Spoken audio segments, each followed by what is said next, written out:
All right, cool. So today, what I'm gonna do is just catch you guys up on everything I've been working on, give you some of my unfiltered, raw thoughts about the writing game in 2024. Talk about what I would do if I had to start all over. Just give you guys some free game today. There's gonna be no fancy edits, no jump cuts. I'm just gonna get on the camera and yap and talk about everything that I think you should know when it comes to writing in 2024. So the first thing I want to talk about is medium.com. So Medium is the website that I originally used to quit my job. I made more than $460,000 on the platform. I made $10,000 a month for 19 months straight. I was the highest earning writer on the website for 6 months in a row. So Medium has been very good to me. And I think the strategy that you need to use to be successful on Medium is different than the strategy that I used to be successful on Medium, right? So back in the day, when I was in my heyday writing articles on Medium, like the top writers, like we were earning just ridiculous amounts of money, 20,000, 30,000, 40,000, some people $50,000 just to write articles on Medium. What happened? Well, nobody knows exactly what happened, but there were some algorithm changes. The company decided they didn't want as many people, or they didn't want so few people just like making crazy amounts of money. They cracked down on clickbait. It used to be an algorithm that was kind of a free for all, like whatever people liked got upvoted and ranked. But now they have more, human intervention with the curation system. They have editors who kind of handpick which articles will do well. So it's not like the way it used to be.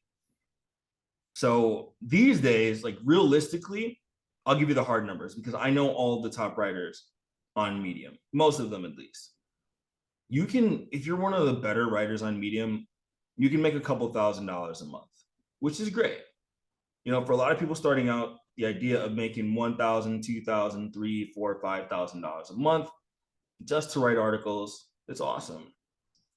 But I think now the key difference is that there was a time where you could just rely on writing on Medium and you didn't need a backup plan.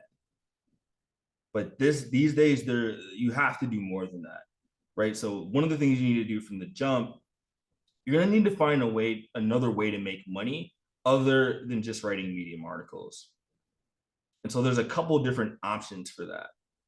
Probably the most straightforward option, if you're already writing articles on Medium and you're already good at writing articles, if you write an article for yourself, you can write an article for someone else or for a company, right? You can stack a secondary skill on top of it, like a real good one. Like probably the most straightforward thing. If you know how to write articles and you know a little bit of how to do SEO, you can write SEO articles for companies, right? So I have some clients who I do that for. I basically write the same articles, same style I would have written on my Medium page, but I just write it for them and they pay me very well. So that's one option for you, right? There's lots of different services. Once you learn the basics and mechanics of writing, there's so many different avenues that you can get into, right? So you can do copywriting, you can do ghostwriting, right? And there's different forms of copywriting, different forms of ghostwriting, right? There's sales page copywriting, or there's email copywriting, or you can write copy for ads. When it comes to ghostwriting, like there's people who ghostwrite books, there's people who ghostwrite articles, there's people who ghostwrite social media content, right? But the most straightforward path for you to make some extra income and like round out your earnings is to move into doing some freelance work as well. So some of my students who quit their jobs the fastest, it was a combination. They were writing articles on Medium, but then they also picked some freelance work. And there's lots of different things you can do to pick up freelance work. And probably the number one thing, the thing that probably people don't want to do is to do outreach, right? So it's reaching out to companies who you could help with your writing services. And sometimes this might require you sending 20 DMs, 30 DMs, sending emails, like reaching out to people, getting on the phone, getting on Zoom, talking to these companies so that you can write for them. But the thing about it is, there's so many companies that you could write for. And another thing you need to think about is that you can start to create like a lot more like predictable and sizable income if you find different alternative routes to just writing on Medium, right? So like writing on Medium, you can get to 1 to 5 grand a month, but then your income's going to fluctuate up and down based on the algorithm. Whereas you can, find an e-commerce company, write emails for them every single month, and they'll pay you $2,500 a month, three grand a month, right? So these are called, some people call them high ticket offers. Some people say that 2, 3, 4, 5 grand is like not high ticket at all, and that you're just like in the entry level, right? So depending on the definition, these can be projects from $2,000 to $5,000 to $10,000, $20,000. I've seen people land contracts for $100,000+. It's like working with businesses is a great way to make some extra cash, right? So you want to find something outside of just the direct Medium income in order to do that. Now, there's a couple other options too that you can use to round out your income. One of them would be consulting or coaching, right? So if you have a specific topic that you're writing about that lends itself to coaching, good examples, like there's the big three. There's health, wealth, and relationships, right? So if you write about a money-making skill, obviously that's going to be the number one. Like, so for example, I have a friend named Sierra, and she builds SEO niche blog websites, right? So she built those on her own first, but then she also writes about it and has a consulting practice where she'll help you set up your website. She'll help you get traffic to your website. She'll help you monetize your website, right? So monetization, money is the number one. But then health and relationships are also good. Like if you like dating coaches are really popular, helping people in their marriage. Fitness coaching, something you can also do. There's a lot of people getting into like the esoteric health thing, with whether it be like gut health or hormonal health, testosterone, breath work, immunity protocols. Like there's a lot to do there as well. Then there's a fourth bucket: self-improvement, mindset, happiness, that sort of bucket. Now it can be done, but it's a lot trickier to monetize mindset stuff. I mean, I've done it. Actually, like I ran a mentoring program where I was helping people, get motivation and momentum towards their goals. Like it can be done. I've seen it done. But you can also create what is called a high ticket offer and sell it and package up your knowledge. So when you're either doing that, whether you're providing writing services or you're consulting or being a coach, what you're doing is like now you can collect larger chunks of money faster, right? So if there was one thing I would do if I could start all the way over, I wouldn't have gone the route that I went. The route that I went was like I was collecting very small amounts of money, and I had to cobble a lot of small amounts of money together in order to make my income, right? So I was writing articles on Medium, but I was writing 20, 25, 30, 40 articles a month, which is great. I was making 10 grand a month, 15 grand a month, 20 grand a month. I wasn't complaining, but I had to do so much volume in order to make that money. Where if I just put together like a writing services package that was 2,500 a month, I could have just got four companies to say yes to that, and it would have been my 10 grand. So if I were to go from the beginning, I would do it this way. Actually, one of my old mentors, John Morrow, he talks about this, right? So he mentioned Elon Musk with Tesla. And I don't care if you like Elon Musk or not, like just listen to the story, the analogy, right? So Elon, the very first car he sold was a sports model version of the Tesla that cost like 150 grand, right? So what that did, it gave him the cash flow so that he now had resources that he can put into creating the other models of the car. And then by the end of it, so he started with the high ticket, the high priced item, not a ton of people bought, but he got a lot of cash in, which gave him freedom and flexibility to make the other models and build out the rest of his products, right? So in marketing, they call this like a value ladder, right? You want to have very cheap things all the way up to very, very expensive things so that you could sell stuff to people at each stage of the journey, income levels, all that stuff. But what most people do, what I did, I went in the wrong order. I tried to do the low ticket stuff first. So I sold books. I did Medium. I did affiliate marketing. And the problem with that is it takes way too long to make money. It took me 4 years to quit my job. Knowing what I know now, I realistically actually could go back from scratch and quit my job in 6 to 12 months. That is the direction I'm putting my students in, is now having them create these high ticket offers and attaching them to their writing. So that's part of it. The next part of it is you have to build an email list. So the good thing about an email list is that it's an audience that you own, right? And if you target the right people with your email list, you can start to make a lot of money relatively quickly. So the thing about the email list is that, like, as soon as someone signs on your email list, you can start promoting your offers to them immediately, right? That's another thing. Another thing I wish I would change over time. Like, I would have made it a lot clearer that I was in business and I was selling stuff right away, right? So there's this marketing philosophy, popularized by people like Gary Vaynerchuk, Alex Hormozy talks about this a lot, and they're like, jab, jab, jab, right hook. Provide free value, provide free value, provide free value. And then one day people will return the favor when you make an ask. In some cases that might be true, but I found often building an audience with your writing and building an email list, what I've found, if you don't try to sell anything to them, it's a lot like, let's say you meet a girl, right? You meet a woman. And maybe right when you met her, she would have been interested down to go on a date with you, hang out, right? But you kind of concealed your intentions, and you played the friend role. And then, 2 years later, you're like, you know what?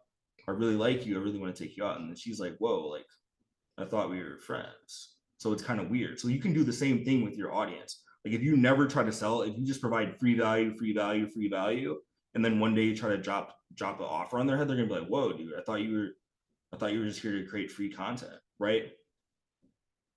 And so I've seen people, and this is like one of the big revolutions that's happening online right now. One of the big realizations, there's a lot of creators who have built big audiences, but they can't make any money because they built audiences without trying to sell things early enough. They built audiences on kind of vague, fluffy, platitude style content that gets you a lot of followers, but doesn't necessarily get you a lot of buyers, right? So a lot of people chase after the wrong goals. They chased after follower count. They chased after likes, vanity metrics. So another thing I want to tell you is that when it comes to these different writing platforms, there's Twitter, there's LinkedIn, Medium, some of these people who you think just because they have a lot of followers, they're making a lot of money, it's not true. Especially on social media, right? So I started taking writing on social media more seriously this past year, and I've gotten to know quite a few creators on the platform, quite a few very well-known creators on these social media platforms. I would say I'd like to believe I'm pretty tapped in at this point. And the interesting thing is, I had assumed all these accounts that were making, that had these huge followings, I had assumed that they were making so much money. I thought that they were making more money than me. Turns out a lot of them weren't, right? I remember I talked to this woman one time. She had 250,000 followers on Twitter. She couldn't sell anything. It sounds crazy, but it happens a lot more often than you think, right? And the reason for that is basically there's two different types of content. There's what's called authority content, and there's just kind of platitude, engagement based sort of content, right? So a lot of the times, the type of content that you write that doesn't get a ton of engagement actually helps you make more money, right? And this is authority content. This is where you're writing about people's problems, their frustrations, their pain points, their desires, their achieved outcomes, And then you're tying that to a topic where there's people out there who are willing to pay money for. So for example, like there might be a very niche. So there's this guy actually online. He writes about like how to write welcome sequences for email marketing. So it's like a very niche specific sort of topic compared to like mindset blogging and tweets, which gets tons of likes. His welcome email sequence tweets don't get as many likes as the here's how to level up your motivation, but he makes more money for that because he's solving a very specific problem. Like if you make a welcome email sequence for a company, that can help them generate sales. So he has a lot of clients because he's very specific about what he's talking about. That's another thing. He's there. You want to niche. Like the more niche down you are, the easier it's going to be for you to charge more money because it looks like your solution is tailored to who you're talking to. So many writers, they're like, I can't pick a niche. I want to write about 19 different things. And like, honestly, I don't know what to tell them. Like, you're not going to make money if you do it that way. And then they're like, and then what they'll do, I'm not going to name it, right? But what they'll do is they'll say, well, so-and-so said you could write about whatever you want and monetize it. And well, I'm like, the person you're talking about has 200, 300, 400,000 followers. So yeah, they can write about whatever they want and get away with it. But like I just mentioned earlier, sometimes you could build that big of an account and not make any money.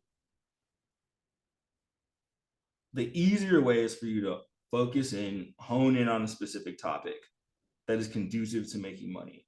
So if you're going to go B2C, which means you're working with customers instead of businesses, working with people, you're going to want to go health, wealth, relationships, or self-improvement, mindfulness, mindset stuff. But even that's going to be a little bit tricky, right? If you really want to make like for certain that you'll make money, go into hard skills, copywriting, content writing, welcome sequences, educational email courses, ghostwriting, SEO, conversion rate optimization, right? So if you develop a real hard skill and you write content about that, then it'll be very easy for you to find companies or individuals to work with, right? So that's that part. So another thing I want to mention is like the attitude and the behavior of the creators in the current creator economy, right? So when I got started 8 years ago, things like the creator economy weren't as popular. Things like, getting paid to write online weren't nearly as popular. And so now we have this huge influx of new people who want to write online. They want to be part of the creator economy. And honestly, dude, most of them are soft. They don't want to do anything, right? So they look at some big creator who's like, oh yeah, I make this money. They're like, well, I don't want to do outreach because I'm trying to make passive income. I'm like, you're not making any money. What are you talking about passive income for? You're broke. You should be focusing on active income, right? Or like they don't want to reach out to anyone. They get a little, if they don't go viral in the first 3 months, they start complaining about the algorithm is broken. If they're not making $10,000 a month right away, they give up. And there's just a lot of entitlement, lots of entitlement, when in reality, if you just buckled down and like got really good at a hard skill, or even one of these consulting things, created content, you don't even need a lot of followers. You just need to create content, send DMs to people who like your content, try to close them on sales calls or close them in the DMs, and you could be very close to making money very quickly. But a lot of creators, they don't want to do that because the things that make here's what you got to know. The things that make money are the things that are most emotionally difficult, and the things that don't make money, the sexy things on the surface, like yeah, they're easy enough to do, but they don't really make money. It's like a lot of creators are focused on the wrong things. Like, oh, I need to get, like, they talk about follower counts instead of dollar amounts. Like, oh, I need to get to a certain amount of followers. I need to build up my content. So you just post and post and post and post and post and post and post. And they have no strategy to turn that content into money. So then they can build, like I said, I've seen 10,000 follower accounts who can't sell anything. And it's very rampant. And I think it's because, yeah, the things that are required of you to make money are just hard. You have to get rejected. You have to put yourself out there. You have to face, ridicule and criticism, right? Like sales can be even like inherently confrontational, so that's going to be tough too. But the ones who like hone in, really get good at a skill, learn how to do outreach a little bit, get the cash flow in first through the high ticket. It's like, yeah, get the cash flow in first, and then you could build out your product line later. So like a lot of people are also saying things like, yeah, I just want to sell an online course and just not deal with anyone and build passive income. Well, it's like, just do the math. Like, let's say you want to make $3,000 and you sell a $50 course, you're gonna have to convince 60 people to say yes to you. And then you're gonna have to do it again the next month and the next month and the next month, which means you're only converting a certain percentage of your followers, right? So usually only 3% of the people who follow you will ever buy anything from you. So you have to create that big of an audience just to make that much money, where you just get one person to give you $3,000, right? So I remember what it was like being a beginner, and I remember like there is a certain allure to low ticket services because one, it's more hands off, so like you don't have the burden of performance. It's like when someone pays you $3,000, they are expecting you to perform, and there's a lot of fear that comes with that. Like, what if I don't? What if I can't? Right? So it's easier and more comfortable to play the low ticket game, to play low stakes games. But then, most of them end up scraping money. Like they're like, oh, take Medium again. I love Medium, but people are like, oh yeah, I'm making $300 on Medium. I feel great about it. It's like, cool. I'm glad you're making money, but there's a whole nother ball game you could be playing in. So I'm rambling on a bit, but my new kind of ethos is, build that kind of reverse pyramid where you're doing high ticket stuff first. So maybe that means you have to go learn a skill. Maybe that means you have to spend, 3 months studying copywriting tutorials on YouTube so you're good enough to get clients. That's fine. Go do that. Or you could package up your knowledge and sell that as well. So, get well-rounded in either one of those fronts. Instead of focusing on getting lots of followers, focus on creating the right content for the right people who will give you a lot of money in exchange for the knowledge that you have. And then, focus on the right metrics. Don't get fooled by this creator economy bubble that we're in, where you think all these people with tons of followers are making money. There is zero correlation between how many followers you have and how much money you make. It's all about creating the right content for the right people and putting together the right offers, right? So I just wanted to get you guys caught up on where I'm at. I will be more formally posting videos here soon, but I just wanted to get something out there to let you guys know where I'm at. I'll at you later.